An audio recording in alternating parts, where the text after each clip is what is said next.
This is the Book Deal podcast, where you will discover the inspiring stories behind your favourite books. We interview seasoned and debut authors, as well as publishing industry professionals, to bring you the best tips and advice on how to get that elusive book deal. So no matter what stage of writing you're at, we've got you covered. I'm Tina Strachan. I'm Madeleine Cleary. And I'm Natasha Rai. And join us as we pull back the curtain of published authors. One deal at a time.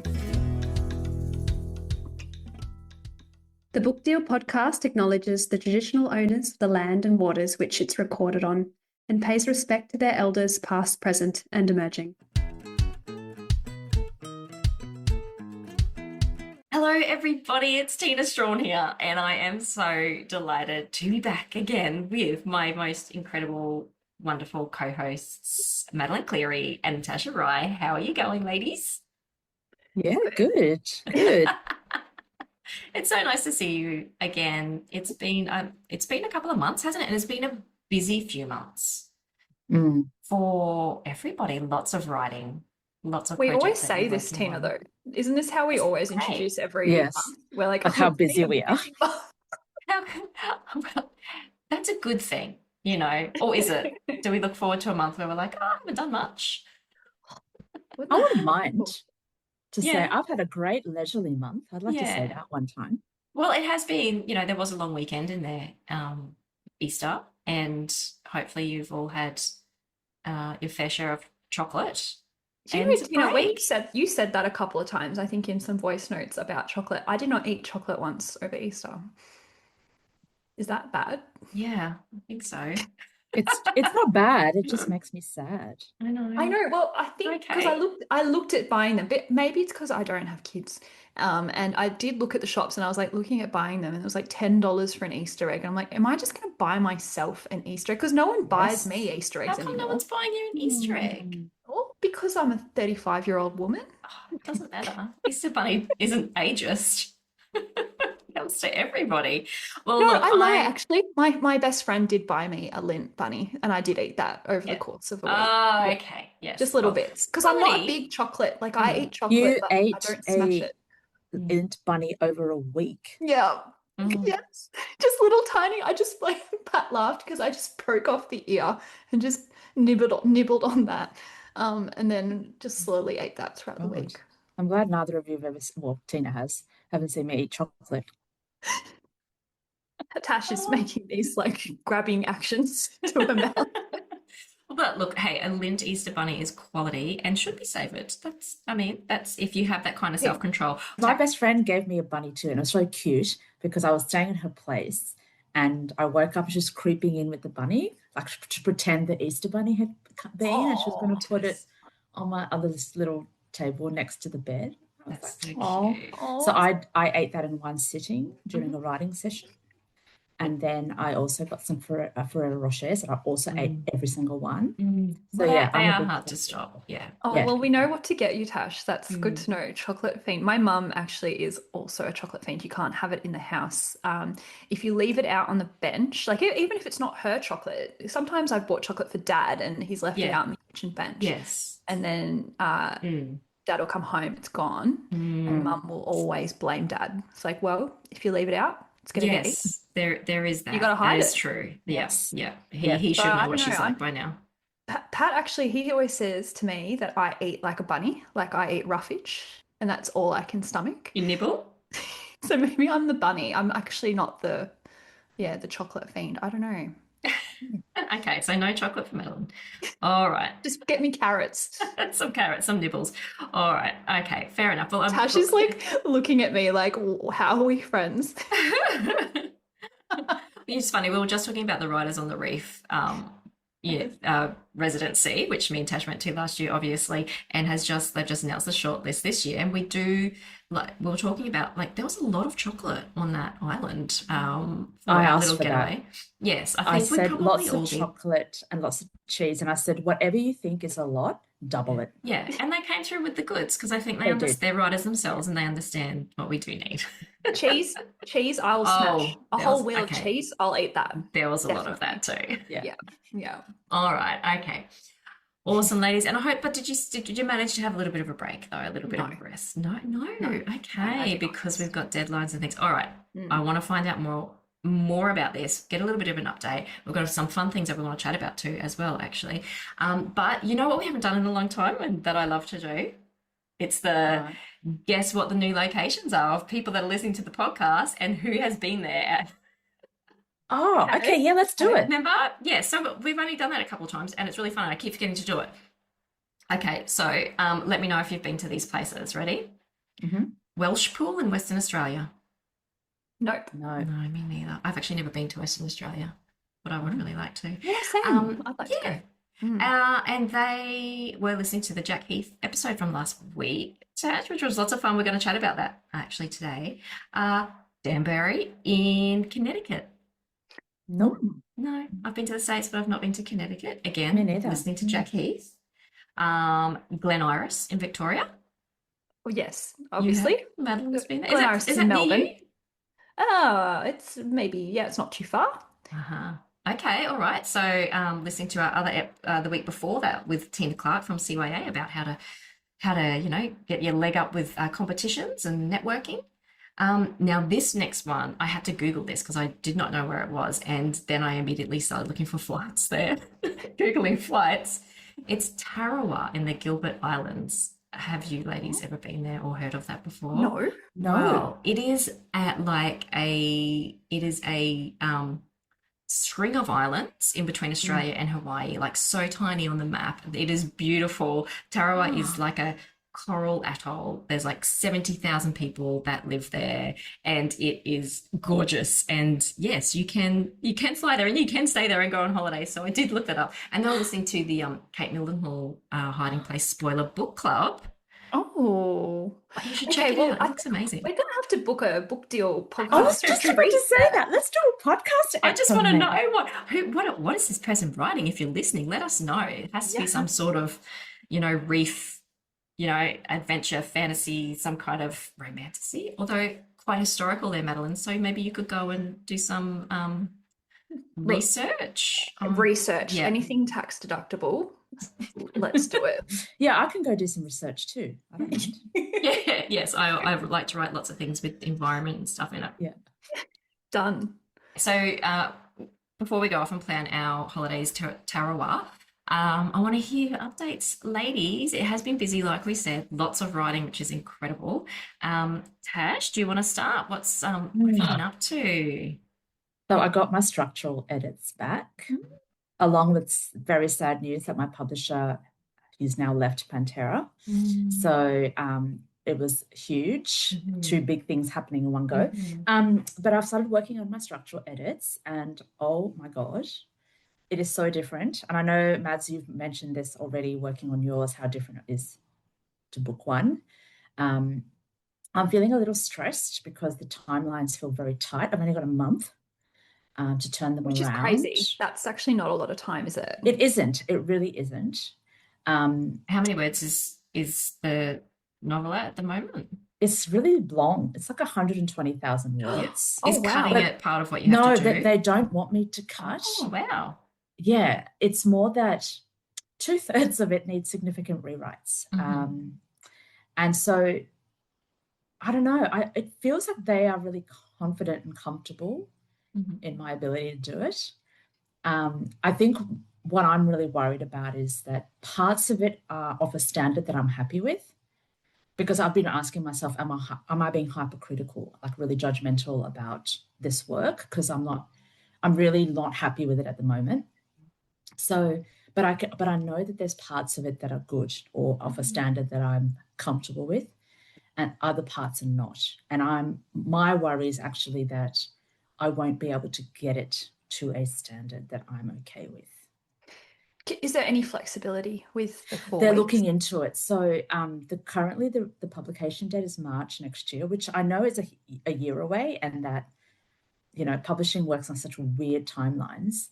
So my new editor, Lex, she's looking into maybe we move it to April, because then that will give me more time. But that's my worry. So I'm basically using every moment I possibly can to do this work. It's so tough, isn't it? Because you want it to be your best work. Yes. And you want it to be something that you're proud of. But in the end, and this is something that we've heard time and time again from others, is this is the problem with the second book. This is the second book syndrome. There are pressures and expectations on us that we didn't have when we were writing our first book. So yeah, it's a really tough one, isn't it? So are you cancelling all your plans then for the next month? Yes, I have. And also I'm doing something which I haven't done before, which is literally at work. As soon as I have a break of an hour, if someone cancels or I happen to have an hour block, I'm now writing in those breaks. Whereas I used to just do professional development, and I'm doing like what I used to do when I had a full-time job, which is get up extra early, like what you do, Tina, and write in the mornings. So if I stick with that, I think I can get there. So are you having to like rewrite particular scenes, or is it overall arching themes or through lines, or something it's overall arching through lines. So there's hangovers in 2 of the sections from previous drafts that are not working because I've changed the plot and the characters' kind of desires or needs, whatever you call it. So I just have to make it work. Flow. Yes. Yeah. It's that pulling a thread. Yes. And it just starts to unravel things in all these other places that you can't quite see. And geez, it just feels like you get to a point where it feels like a bit of a mess in your mind. Hey, and it's so hard to sort of stick with it. And because you know the story, the multiple edits of stories, sometimes as you read through, you kind of, your brain sort of sometimes gets muddled up with what version you're working with at the moment, so it doesn't necessarily pick up on something that's left over from that last edit. Because I also want to give myself time to do the full read again before I send it back. But I've got some excellent advice, so I'm going to chuck in a top tip that's worked really well for me. So you know, like when you first get your notes from your editor and how they do it, like the letter or the kind of overall note, I don't know about you, but every time I read one of those, my first instinct is to panic and go, I can't do any of this. So then I put it away and then I come back to it and then I read it again and I'm like, yeah, I think so. So this time around, I was reading some of the notes and I'm like, I think I know what you mean, but I'm not sure. And Emily Maguire gave me this great tip of write out in your own words what you think they are asking for. Yeah, I like that. Yeah. So, and as soon as I did that, I just really distilled it down to like a sentence, like, this isn't working. That's the problem. I was like, okay, now I can actually work out how to maybe fix this. It was so helpful. I do that too. When I get my report, I start making comments on each of their sentences. Like, that's good. Yeah. Yeah. And because then it prompts me to, like, I might have a question about it. And so I might want to come back to it. Or if because normally what they're doing is identifying problems. Yes. They're not necessarily providing the solution. That's up to you. And so, I think I do that as well. I just sort of go, and it might even be just a comment to myself, like, yes, I think they're absolutely right here because this. And it's just like fleshing it out a little bit because it is tough because I think a lot of people assume that they're sort of guiding you on what you and how you're going to change it and the how of it, but they don't give you necessarily the how. They're happy to workshop the how, but not necessarily give you the how. Yeah, exactly. So that was helpful. And then the other thing I was going to say about that is, anyway, I don't know, it's gone. But yeah, so once I figured out, and also that whole thing of agreeing, like nothing I read in the report was a surprise. I was like, I agree with all of this. I totally get it. And now I have to figure out what the solution is. Yeah, I don't think I've ever been surprised by feedback. Like, I think have you, Madeleine, as well? Like, I feel like you kind of always have a bit of an idea of what's coming back because you sort of know yourself. It's also so annoying because you read it and you go, I knew that. Yeah. I know. I knew that. In the back of your brain, you knew that was an issue. But do you think it's because you're kind of at a point where you're like, I can't work this anymore? Yes, I can't work it. And then as a writer, you know that your mind plays those sort of tricks on you sometimes, doesn't it? Like you know how we all go through that stage of going, oh, well, this is crap. I can't write. This is ridiculous. And so sometimes you don't know what's actually and it's not true, right? You know, it's just that process that we all go through, and then we come out the other end and we're like, oh, this is great. But then when you have those thoughts in your mind, like, oh, I reckon I should fix that. Like, I know for myself, I sometimes doubt it and go, oh, am I just doing that thing again in my brain? But I'm kind of finished. I think this is good now. I think this is okay. But there is that little niggly thing. And I just think maybe it's just my mind doing that, because you can tinker forever is the thing. So it's like you do have to send it off, and then you just get it back from your editor saying the exact thing that you knew you should have fixed. Yeah. Okay. Interesting. Yeah. Okay, So well, that's what I've been up to. How are your edits going, Mads? How's your writing So practice? I was in a very similar situation in that I got my report and I actually thought, oh, it's not going to be too much work, not as much, I suppose, as the Butterfly Women. And when I started going through it, though, similar to what you were saying, Tina, I've started to see extra things that are the niggling things that are not necessarily in the report, but have been in the process of finding solutions for those other things, have revealed these gaping things. And so once you see it, you cannot unsee it. And because, you know, all of us, we want the thing that we produce to be good and we want it to be the best possible thing, then we start unpicking it. So in this report, it was definitely the first 2/3, my publisher said are structurally good, and then it's the last third that really needs attention. So in my mind, I was thinking, okay, I've got 8 weeks. I'll try and smash out the first 2/3 in the first 4 weeks, and then I'll give 4 weeks to the last third to give that time, like so I could have a deadline. And what I've got 2 weeks left of those 8 weeks, and I hadn't even started the last third because I just was unpicking all this stuff. And so my top tip, well, because I was stressing myself out, I was really, really stressed out. I took a week off work and I thought I'd be able to get through it, but I didn't. And it's like what I'm doing is I thought I would do a big read through and then start it, but I just couldn't work like that. I had to fix the issue at the time. And I have been going back over the same chapter over and over and over until it's perfect, because if I don't fix it now, I can't do anything else for the rest of the book. So I had to fix it at the time. So I emailed Ruby a few days ago and I said, and I've never done this before. I've never asked for an extension. I've always submitted it at the deadline. I've been always very proud of that. But I swallowed my pride and I said, what's the last possible date I can submit to you? And she gave me an extra 2 months. She's like, oh, well, actually, if you give it to me by the end of June, that should be fine. And I was like, oh my God, I have stressed myself for no reason. And so I said to her, it'll be back to you early May. And so she said, yeah, deal. Because I don't want to hang out over for the next 2 months. But I feel so much good about today I was able to go to a book event. I had breakfast with Mum. I'm going to the footy tomorrow. I feel much better. Yeah, that's it. And that's a really good tip to ask. And I've had to do that before too, when we've had some shuffles with timelines. But often, like, they don't want you to stress either. No. They want a good product from you. And I think there's been times, like I've noticed, I think, you know, they have to give a date. And, you know, sometimes, not in all cases, but sometimes it's a hard and fast date. Like for some reason, they just cannot move it. And that happens. But you don't know if it is or not. And, you know, even a couple of weeks, or, you know, I had COVID one year when I had edits due, or my final due, I think it was. And you know everyone's had COVID now, I think, but like my brain just, I couldn't even look at the computer. I couldn't. There's nothing I could do. And for that I just had to message and say, my brain is just not working. I can't get this to you. And that was totally fine. I think I got another couple of weeks to do that, which was great. But yeah, sometimes, it's not worth stressing because if they can find time for you, they really will.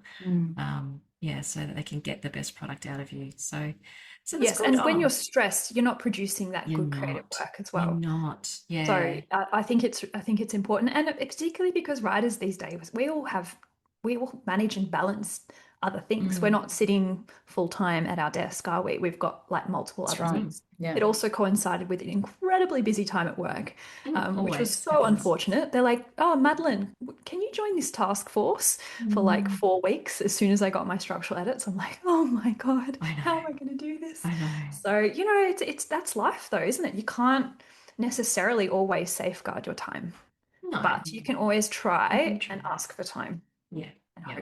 I hope, Tash, you get that too. Thank you. Thank you. I Me know that too. you ladies will get through it and it'll be amazing and perfect. What about you, Tina? How's your month been? Oh, my month has been pretty good actually. I've been working on a few different things. It's been really fun actually. But right now, so I just had last week off. It was school holidays, and so we went away with the kids. Just went to a lovely little town, beachside town, and just I literally switched off, and I that was my plan, and but not for writing really. Obviously, I always still had that, but I still didn't even do a lot of that. But what did happen was I started something new. I started a whole new a story idea that I have just been thinking about for a really long time. It wasn't my plan to do that. I actually just wanted to get the kind of the ideas that I have for this particular story just into a document on my computer, because before that it was literally just notes on my phone, and in my mind I've been thinking about it. Like I'm talking, I had one note just said elephant. But I knew what I meant. But I'm like, I have to. There's more to it than that. I've got to get it down in this document. And then just once I started doing that, I just couldn't stop, which was really exciting. And I'm super excited about it now. And I feel like I just have to finish writing this, or at least just start getting some opening chapters together. But it's just another one of those, it's just fully coming to me now. Like every time I sit down to the computer and open the document, it's just the ideas are coming, and just ideas for a scene, and then this scene and this scene. And yeah, it's super exciting. That, you know, that really fun moment where you've just starting something new. And I even got to a point where, and I was like, okay, this is when you know it's something. When I open up Scrivener and start a Scrivener, and actually give it a name and a file, it's like, okay, this is fresh and exciting, and just, you know, that amazing, you know, I haven't got to that part of, you know, trying to worry about if all those scenes do fit in, or, you know, if the wants and needs and desires of all the characters make sense or plan, or just yeah, it's quite an exciting book, and there's a lot of action and adventure in it, which is very exciting. And you know, lots of other things that I love to write about are in there. So I'm just, as it's coming to me, I'm just like doing that kind of, you know, we've spoken about it before in the pod, like a bit of you know, word vomit, where it's just that stream of consciousness type stuff, where I'll just have to close my eyes even and just like type it out and just let it come out, because it's all just coming faster than I can even type it. So we've spoken about this. That does not happen with me. Because I think it just comes to me like this really exciting like movie or something in my mind. I'm trying to write it all down and get it all down as quick as I possibly can. Yeah, I know everyone's ADHD different. brain, Tina. Do you reckon there's the thing there with that? I don't know. I think, you know, some people are like super visual, aren't they? And you know, I think we've interviewed enough authors now to know that everyone's so different. And I know, like it's kind of like just discovering, like how you're discovering with your writing, Madeleine, but you're just doing it at probably a much more sensible pace, whereas mine's coming to me so fast. It's just like, you know, movie hitting my brain so fast, and my only concern at the moment is like, wow, can I write this as well as it is in my mind? So I'm just like, and it's like probably quite, if anyone else tried to read it, I don't know if it would make any sense. Sometimes it won't even make sense to me when I go back through it, but it's just so many ideas that I'm just trying to get down. So I literally in a couple of days I had like about 5,000 words, which is literally just my brain dump. None of it makes sense. But I think, you know, what I need to do now is do the what do you call it? The palm card idea, because it is so messy and I've got so many like scenes. Ali? Did I show you what few Ali's? I'm not sure if I mentioned this. Yes, we've spoken about it before with Ali and her the palm index cards. cards. Yeah, the index cards. Yeah, and I've sort of done something like it before after I've had the full sort of novel written just to make sure that it works well. But I think that's what I need to do now because I've got so many big scenes. And I need to just stick it big. And I know in Scrivener you can do that, you know, but I feel like I need a wall and I need to like stick it here and stick it there and just see it. Definitely message Ali Parker and she'll send you her video where she sort of articulates how she does her index cards. Yeah. It is insane. There's like 50 or 60 of them. There's probably more. Yeah. I was so impressed. And Ali and I always laugh because our processes are so different. So she's probably doing the full in-depth, like Save the Cat method where you can do that. Yeah. And there's definitely, and I think that's really good because it helps you go scene by scene and does the scene turn? Is it positive, negative, and get really into that. And she can move them around because when it's physical like that, you can just move it physically and sort them out. And then, you know, sometimes she's got multiple scenes or multiple things that need to happen and she can layer it. So that all of those 3 things have to happen in that scene. Yeah. Yeah. It's a really good way to get detailed. Yeah, it's amazing. So yeah, and you can do that again, and there's programs and stuff, but I just feel it's quite small on the screen. I actually really want to get there and like move it all, and it's just really early days, but it's really super exciting and fun. But so this whole story has been was just one scene that popped into my brain probably about a year or more ago, and it was really exciting and really fun, and just really interesting, and it's just stuck with me. And that's of course what ended up to me running like elephant in my notes book on my phone, and then, you know, over the last year just some other random nonsensical sort of notes about it, but it's still been percolating, and so it's been this idea that's kind of stuck with me that I've always wanted to write. And it just made me remember we've interviewed a couple of people this year who have said similar things. We had Jack Heath last week, Natasha, that you interviewed, and he mentioned the stalking idea, didn't he?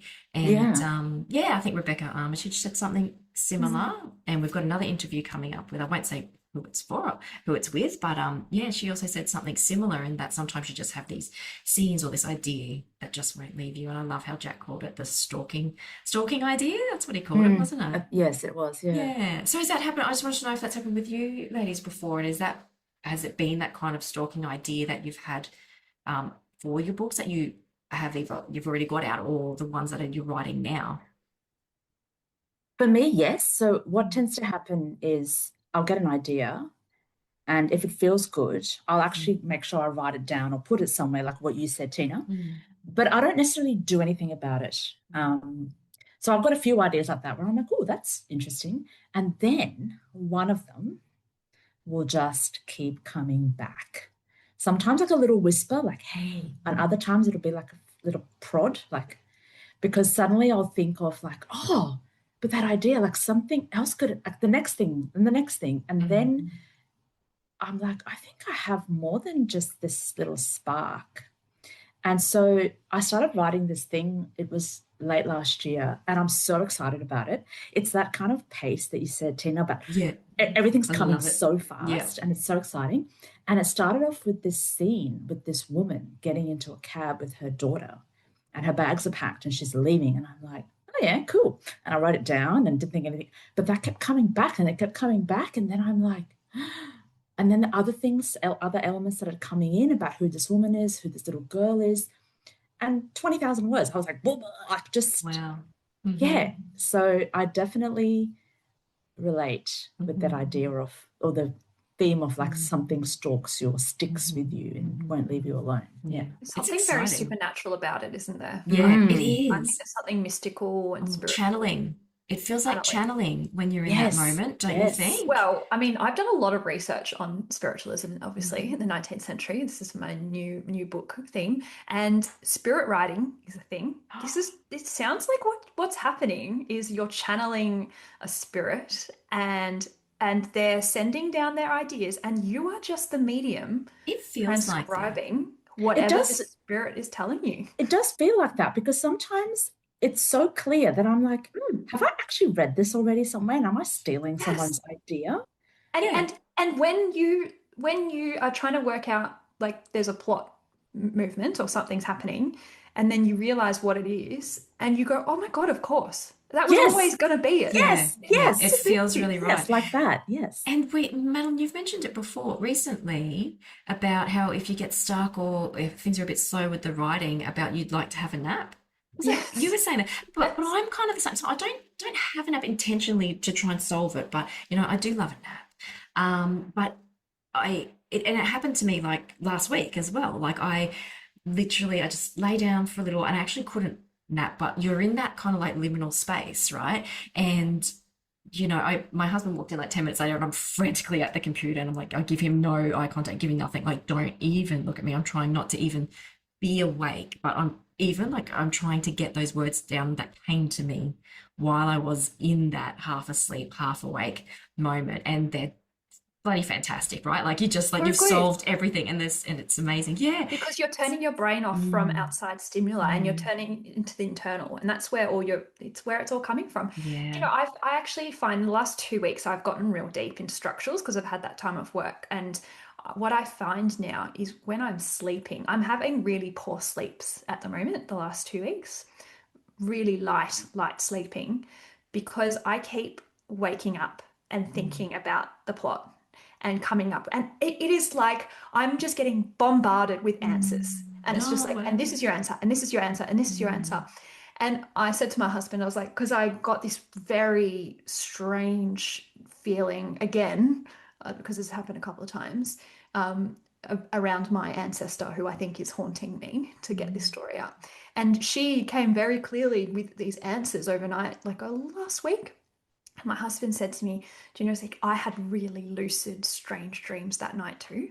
Like, I actually think that, Wow. yeah. But I think it's that feeling of just it's immersion, isn't it? We've talked about this before, being immersed in the world. So I feel like I'm not going to sleep well until this is done and the plot is solved and all the issues are solved. But it's really cool to be able to, and it happens in sleep because your brain's at rest and ease, and it can allow to think through it. So yeah, So it's cool. fun. It's such a fun moment, isn't it? Oh, I'm glad that we're all in this super writing zone, our channeling of writing. It's such a fun time.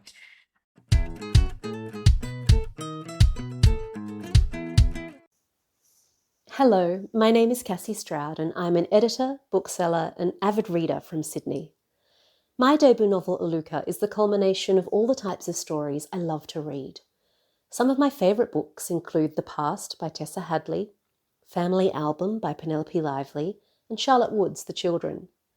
I set out to write a novel with what I consider the best bits of the books I love. So it's a family drama, it's contemporary, it's Australian, and it features a memorable house which is called Iluka, a fibro shack on the south coast of New South Wales. The novel follows 3 adult siblings who, after the death of their grandparents, return to the beach house where they were raised. As they slowly clear the house for sale and relive various memories, they find a bundle of letters addressed to each of them from their missing mother that were sent long after they'd been told she died. Their world shifts on its axis and the siblings begin to question everything they've been told. Why did their grandmother hide these letters? Was their beloved grandfather complicit? And could the mother they thought they had lost still be alive?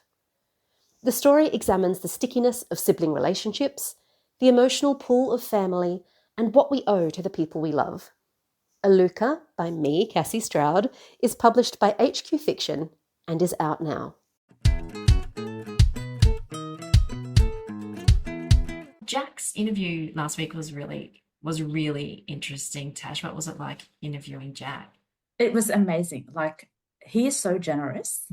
I didn't, for anyone who's listened to that already, like, I didn't have to do much prompting, and he was so, and he's been around for 20 years and has written over 40 books. So he's learned and he's seen so much.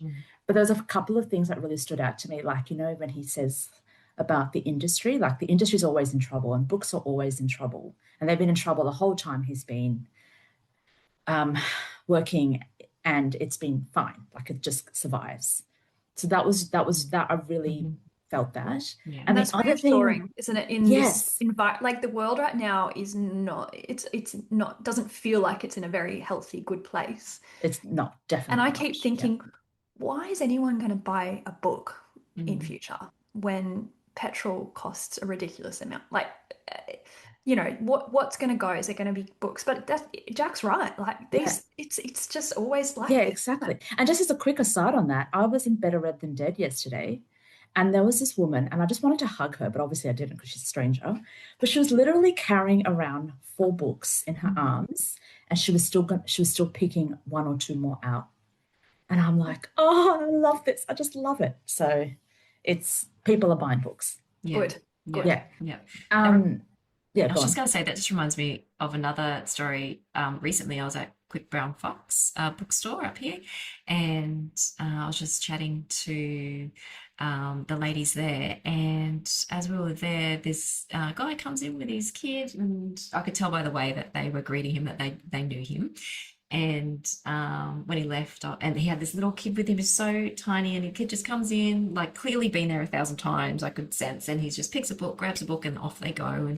And I asked the Anna and Teresa about it after they left, and she said, yeah, they come in like every weekend or every other weekend, and it's just part of their little routine. And they come in, and he buys a new little book, and then they go off to the park and play at the park with their book. And I'm like, it's just, yeah, it's still, people still value it a lot, especially for children. And my favorite thing is, because I'm doing a few shifts at my local bookshop, I have heard now like 3 times little kids like crying because they want to come in, and I can hear the parent going, I know it's your favorite shop, but we're going to come tomorrow. And I'm like, yes. Gives you faith, doesn't it? It does. Yes. Yes. Faith in humanity. Yeah. Well, speaking of books, and the other thing that Jack said that really did struck me. Books. Yes, we are. This idea of writing, like his job is to sell a book to a publisher. Yeah. And it really struck me. Sell a book to the publisher. It's not his job to sell a book to a reader. Yes. And I cannot stop thinking about it because I'm trying to just see how that lands for me. And I'm like, all the advice is to write a book. Well, maybe write a book that you'd want to read, I know. But like, what do you two think of that? I think it probably depends on the genre as well. I think Jack, because I agree, I'm like, that's interesting advice, right for the publisher basically to purchase, not the reader. I think if you write commercial fiction, that maybe rings true. And it's very practical advice, right? He is not wrong. The publisher is the one buying your book. But obviously the publishers have that inside knowledge of what's going to sell from their point of view anyway. They have a pretty good idea. And who, is there a market for it, and who wants this book at the moment? What's the demand like? So yeah, they know what they're looking for. So yeah, I guess you're writing for them to purchase it. And definitely when it comes to commercial fiction, I think that's probably does make a lot of sense, but maybe not for Madeleine, for other genres, like maybe not literary, where people maybe it's different. We should ask publishers this next time we have them on, if they're waiting to maybe just find a voice that they think readers would like. And I don't know, what do you think, Madeleine? I think it's a symptom of, well, if you think about it, Jack is a full-time writer. That's true. And he has a family that he's providing for. He knows that he has to sell these books in order to earn income. For a lot of other writers, they're not necessarily relying on books to provide them with their full income. They've got, secondary sources of employment, or their partner is supporting them. Essentially, that's what it is. So I think it's a very practical thing. Like if you are in that case where writing, you're very dependent on writing as your source of income, I think, yes, you have to think about it in that way. You have to sell this book to your publisher, because say you spend, if you're a commercial fiction writer, you put in a whole year of writing this book, and then the publisher says no to it. That, like, you still need to eat, don't you? You need to put food on the table. So you have to be really mindful of that, I think. And also, I think, given how long he's been in the industry, there's also confidence in readership, right? Yes. He knows that his name means something to his readers, whether it's YA or adult.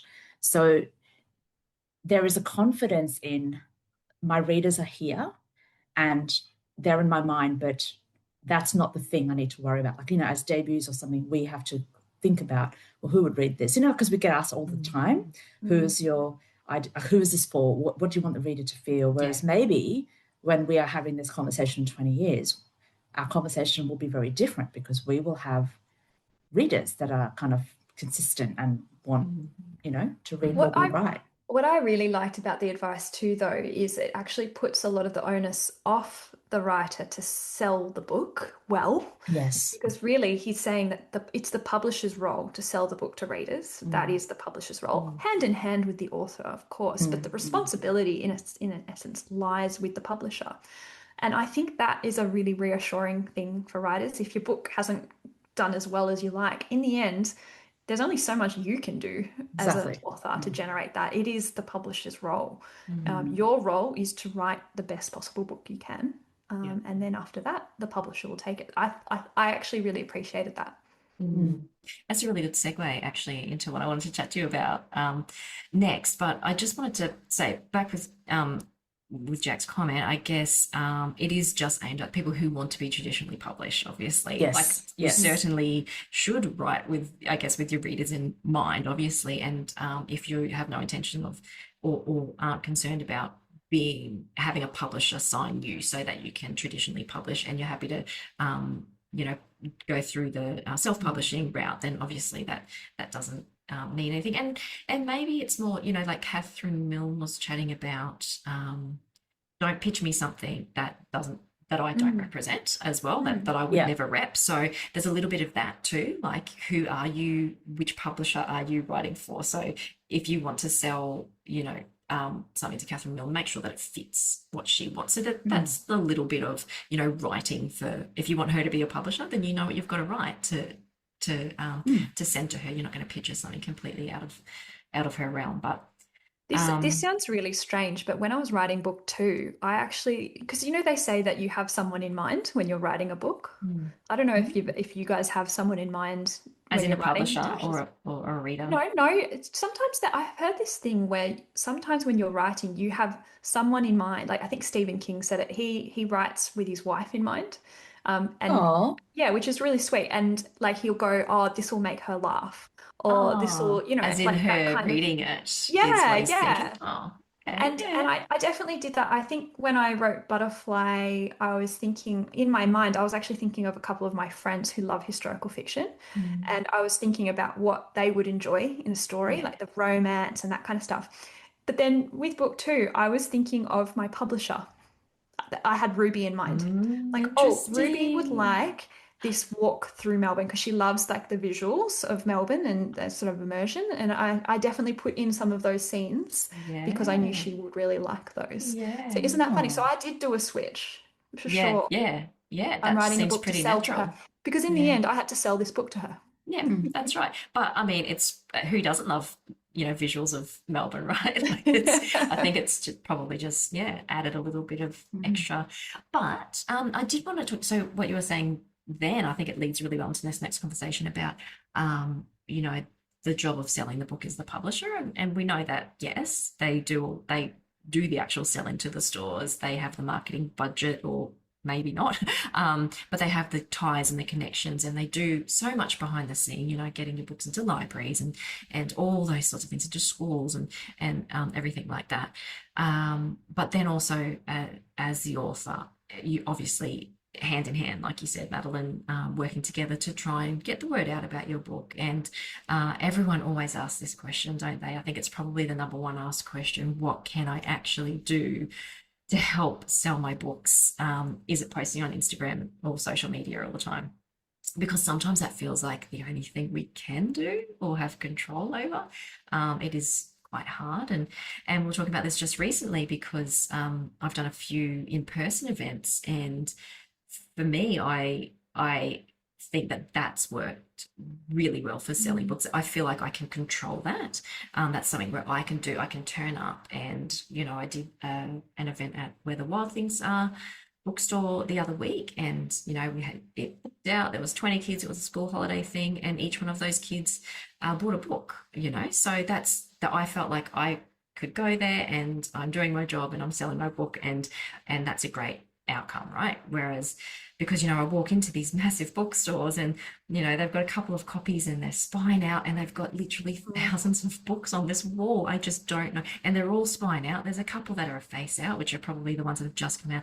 I just see these spines and I just think, how is anyone seeing my book there on the shelf among all those other, how are they seeing any of these books? Like, it must be. And I see the kids come up and the mums come up and they just kind of stare at these walls, just overwhelmed by it all. Like, honestly, where do you start?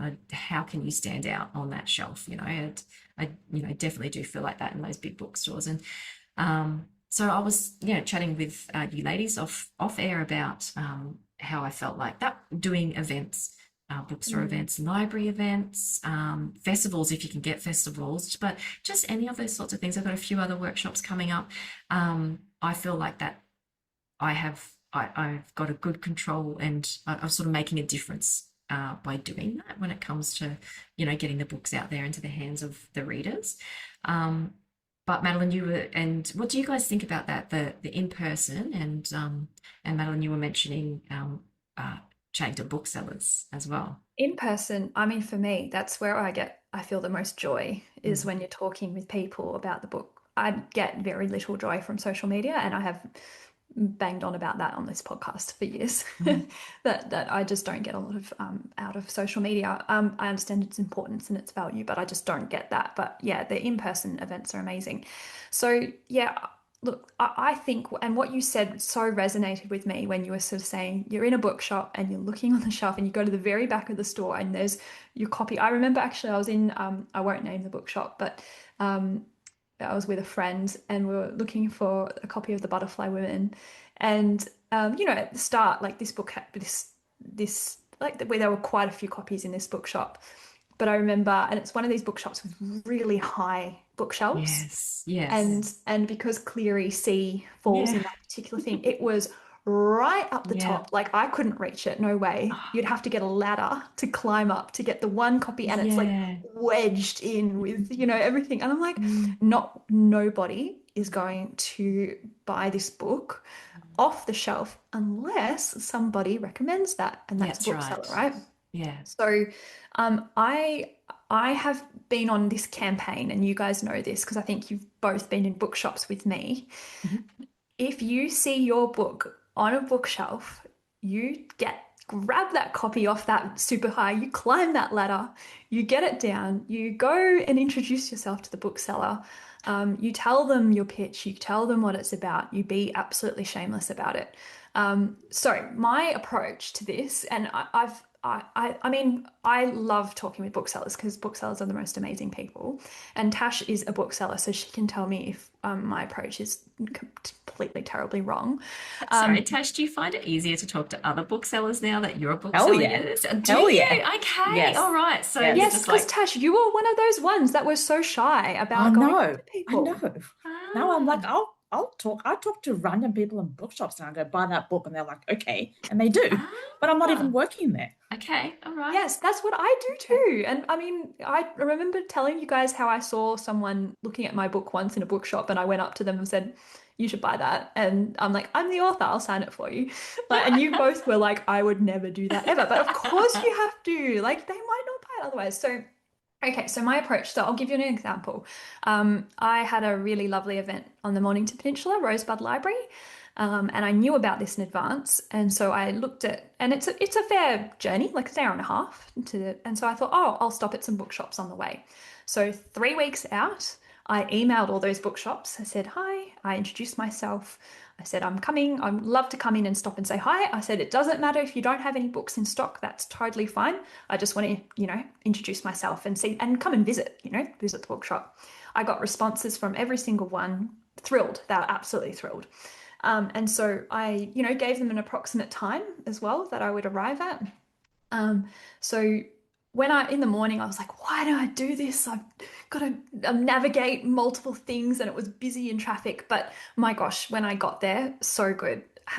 And because you've prearranged it, I think there's, like, it's easier. Like, they can grab the stock. They're not stressed. usually you have chats with one of the booksellers for I wouldn't go over 10 minutes. 5 to 10 minutes is ideal. They're really busy people, so you don't want to, be too much in their space. But we don't necessarily talk about my book. We just talk about books in general. But make sure you give them your short pitch. So for me, it's Jack the Ripper in Melbourne meets Jane Austen and inspired by my great-great-great-grandmother's brothel. Sometimes that will spark some questions, and so then you can go back and forth, but that keeps it nice and just so you're not there just to be a salesperson. You're just saying, like, this, I'm here to help you be able to sell this book in future. Yeah. If they want to take a photo, always say yes. They can pop it on their socials, sure, that's fine. I always as well, and I keep a running list on my phone and notes, because especially in your early days when your book comes out, you're meeting so many people, so many booksellers. I will always write down their name and what bookshop they're from. And if it helps, I write like a little description of what they look like. So in future, when I go back, I can just check their name. If they're the store owner, I write down if they're the owner or not. And that has saved me on many occasions. So I highly recommend everyone do that. And it just, like, you can't remember everyone's name, because particularly at those bookseller events when you're meeting so many people. But, I think it's nice to be able to bring it up and, they know who you are generally, but, you should be able to sort of, talk to them. And so you're in the bookshop. So I had this great experience. I went on my way back from my event to a beautiful bookshop. I highly recommend, if you're on the Mornington Peninsula, visit Stories by Sea in Mount Eliza. It's a brand new shop. And Sonia is the owner, and she's absolutely lovely. And she said, because I'd emailed before and stuff, her and her daughter were reading the book together because I'd emailed and said I was going to come and visit. And she was really enjoying it. And she's like, now I can sell this to everyone. So, if I hadn't have made that slight detour to go there, then, you're just having that really nice interaction with someone. And she's like, the fact that you've made the effort to come out here. And she's like, a few other authors have done that. Kate Mildenhall was one of them. She's really good at this. She's like, now I will hand sell this book now. Oh, that's awesome. Which is amazing. So, I mean, this to me is the best part of being an author, is the ability to go into a bookshop, talk with bookish people. And if you sell a book, if they have your book in stock, if they don't, that's okay. Just be natural and reassure them that that's totally fine, that you're just here as part of the community. Yeah, that's incredible advice. Thanks, Madeleine. I did just recently, or probably last month, just email all the bookstores within like about a 2-hour drive from my home. And I have to say, and I live on the Gold Coast, so we actually don't have a lot of independents here on the Gold Coast. So it was sort of the bigger chains. I was kind of like, I'm not going to hear anything. And then I just sort of had to go, further out. And I couldn't believe it. Before I'd even gone through my list of bookstores that I wanted to contact that day, I was already getting replies back.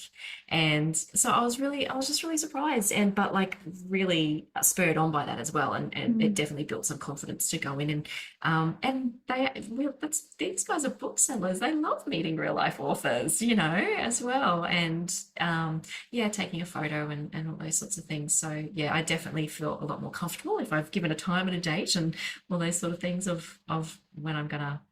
But even if not, because if you're in the shop and you see your book and you're just having to stop in, randomly, you just didn't pre-plan it. Yeah. Don't ever walk away. Don't walk away. Go up, because a signed book will sell, and they'll generally not return a signed book as well, because that's something that's really, really special for the bookshop. So the more books that you can sign within that 12-month period before they will return it, you just sign away. You just get your signature in all those books. Okay. Put your mark sticker on that book, just get it out. Okay. Go for it. Have you done a cold call yet, Tash, yourself? Have you wandered in and just not yet, but I know that I feel a lot more comfortable and confident gearing up for book 2. But I think what I realized is it's the same thing that you're talking about, Mads, but for me, it's relationships. Like I that's what I really enjoy. And more and more I'm noticing, because I'm not so shy anymore about saying I've even written a book. When I talk to people, and we're just talking about books in general, and then it might come up. I'm like, I wrote a book, and they go, oh my gosh, and then we just talk about it a bit, and then we move on, like you said, Mads. Like, but I'm much more comfortable with that. Like, I'd rather just be a massive book nerd and talk about it with another massive book nerd, and then if we get onto it, great. But it doesn't scare me as much as it once did. Yeah. I've I'm so proud.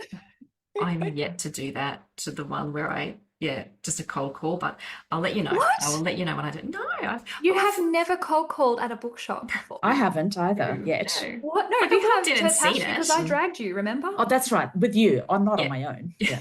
Hill of Content in Melbourne. They had your books out the back as well. Got them out the back. That's right. Then you sign those books there. We put them front and center.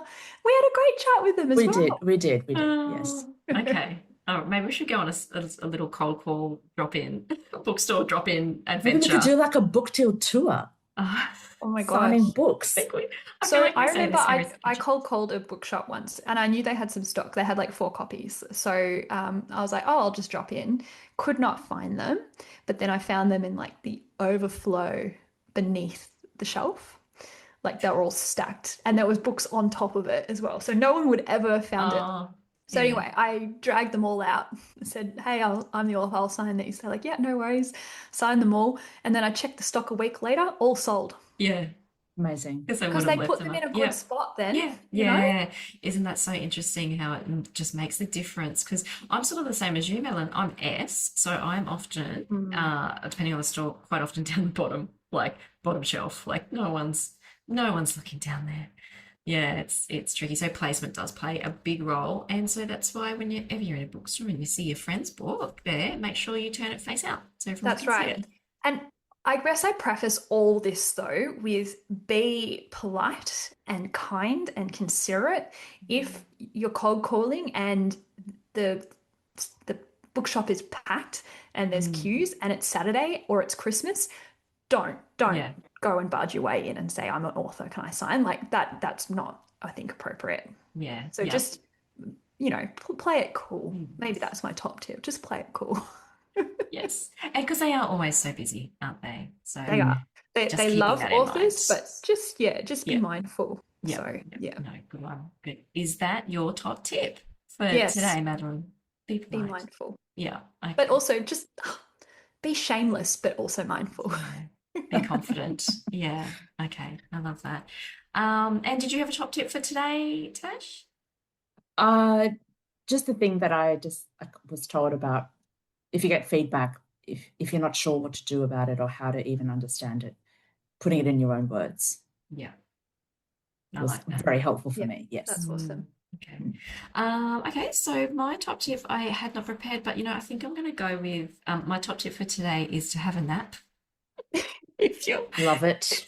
Love it. For many reasons. But look, I think we've established that it's beneficial for your writing practice because whilst you're having a nap, you can channel the answers to your plot problems, and you can justify that to we give you permission to justify that to your family, to your partner and the children. Just guys, I've got to go work out my plot problems. Exactly. Which is by having a nap. Okay. Yes. So does that mean you could buy a mattress and make that tax deductible? Absolutely. Yeah. And also some little, one of those, little eye masks. Yeah. And maybe Hey, do you reckon is chocolate tax deductible? I mean, that's... I wish. I'm going to ask my accountant. That's an excellent question. If you buy it while you're on a writing retreat, yes, it's or while you're away on a conference. Yes, absolutely. All right, great top tips today, ladies. So incredible chatting with you again. Thank you for your updates, and I can't wait to hear the rest of our interviews for this month before we chat again. Thanks, Tina. Thanks, Tina. Bye. Thanks, Mads. Bye.